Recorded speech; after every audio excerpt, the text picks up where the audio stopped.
পর দুটো ম্যাচে টানা 13 কিল করে হিস্ট্রি তৈরি করার পর আমি ভেবেছিলাম এই ম্যাচটাতেও একটা হিস্ট্রি তৈরি করা যাক। তো চলো আমার হিস্ট্রি তৈরির ভিডিওটা আজকে দেখেই নাও তোমরা।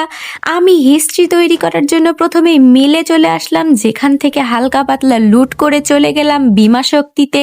এখানে 3টা এনিমিকে মিনি পোকেমন মেরে ভয় দেখাতেই দেখি মিনি পোকেমনটাকে এভাবে খুন করে ফেললো তারা। তখনই আমি রাগের বশে তাদের কাছে একটা ফ্রিজ গ্রেনেড ছুঁড়ে মারি। আমার ফ্রিজ গ্রেনেডের হালকা পাতলা ড্যামেজ খেতে না খেতেই দেখি এনিমিগুলো ছোটাছুটি শুরু করে দিয়েছে এদিকে ওদিকে।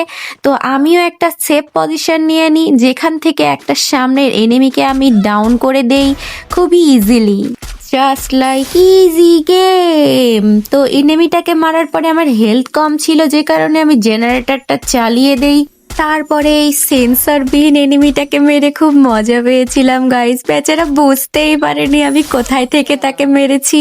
তারপরে আমার মিনি পোকেমন জেগে ওঠে, যেটাকে আমি আবার এনিমির টিমমেটের পেছনে লাগাই। বেচারার টিমমেট জান বাঁচিয়ে কোনো রকমে পালিয়ে যায়। বজ্জাত এনিমিটা রিভাইভ পেয়ে বদলা নিতে আবার এখানেই নামে, যার প্রতিশোধের আগুন আমি দুটো ল্যান্ডমাইনেই ফাটিয়ে দেই গাইস। তোমাদের দিদি প্রো হয়ে গেছে। তো এখান থেকে হালকা পাতলা লুট করে যেতে না যেতেই দেখি প্রতিশোধের আগুনে জ্বলে আরেকটা এনিমিও এখানে নেমে গেছে, যার প্রতিশোধের আগুন সে আমার দিকেই ছুড়ে মারে। কোনো রকমে সেফ পজিশনে দাঁড়িয়ে মেড কিট গুছতে যাবই, তো এনিমিটা আমার উপরে রাশ দিতে চলে আসে। দাঁড়া বেটা, দেখাচ্ছি তোকে মজা। কেন, কেমন লাগে এখন? হ্যাঁ, বেচারা জীবনেও আর এইভাবে রাশ দিতে যাবে না গাইস।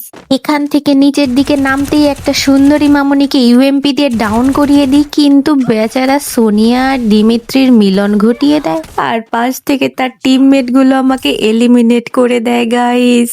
থেকে আমাদের বীর পুরুষ টিমমেট আমাদেরকে রিভাইভ করে দেয়, যার রিভাইভ পাওয়ার সাথে সাথে আমরা এয়ার ড্রপের পেছনে নামি আর 3জন মিলে একটা এয়ার ড্রপ নিয়ে মারামারি শুরু করি। কিন্তু সব লুটগুলো আমাদের 4 নাম্বার টিমমেট নিয়ে ভেগে যায়। তো এখানে আসে আমি একটা গান পেয়ে যাই, কিন্তু আমাদের 4 নাম্বারটা ডাউন হয়ে যায়। হে হে হে, ও লুটগুলো এখান থেকে আমি নিয়ে নেই। বেচারা মনে হয় খেপে গেছে গাইস। তো এখানে 4 নাম্বারের প্রতিশোধ নিতে ওপরের একটা এনিমিকে ডাউন করে দেই, সাথে সাথে আরেকটাও রিভাইভ দিতে আসে, যেটাকেও আমি সোনিয়া চালিয়ে ডাউন করে দেই। এভাবে আমার ঝুলিতে 6 কিল ভরেই তাড়াতাড়ি সিঁড়ি দিয়ে উঠতে গিয়েই দেখি এখানে আরেকটা সুন্দরী মামনি ঘাপটি মেরে পড়ে আছে। বেচারি আমাকে দেখতেই পাইনি ভাই। এখানে এই সুন্দরী মামনির ভবলীলা সাঙ্গ করে দেই গাইস। বেচারি সোনিয়া চালিয়েছিল কিন্তু বাঁচতে পারলো না। আমি এখন এই সুন্দরী মামনির জায়গাটা দখল করে কিল করতে বসে যাই। Wow, what a view guys, সবকিছু একদম ক্লিয়ার। এখান থেকে সামনের এই এনিমিটাকে এসভিডির 3টা জাতা দিয়েই ডাউন করে দেই, আর আমার টিমমেটটা সেই কিলটা কনফার্ম করে দেয়। এই পজিশন থেকে সামনের ছাদে নামা এনিমিটাকে 99 লেভেলের এসভিডি দিয়ে ফিনিশ করে দেই। সুন্দরী মামনি পজিশনটা ভালোই বেঁচেছিল, শুধু আমার হাতে মারা না গেলে কিলগুলো সব তারই হতো।